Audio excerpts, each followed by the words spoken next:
Μα τι λέτε? Πελάτες είμαστε, τι δεν γίνεται? Γίνεται, ναι. Μα φυσικά.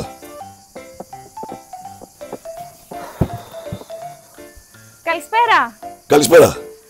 Τι έγινε? Αγάπη, μη φρικάρεις. Είμαστε καμιά 15-20 άτομα. Δεν θα ενοχλήσουμε καθόλου. Μας αρέσει ο χώρος. Είναι σαν αεροδρόμιο. Σαν αεροδρόμιο έχετε κάνει και check-in? Κοίτα, έχουμε φέρει την ψισταριά μας, τα κρέατά μας, τις μπυρίτσες μας. Από σένα θα χρειαστούμε πάγο, μπόλικο νερό, όχι αμφιαλωμένο, και ποτήρια και πιάτα. Μα τι λέτε? Πελάτες είμαστε, τι δεν γίνεται? Γίνεται, ναι. Μα φυσικά. 6 hours later. Αγάπη, ευχαριστούμε για τη φιλοξενία. Χοπ. Αγάπη, ορίστε το λογαριασμό σας. Τι? 400 ευρώ.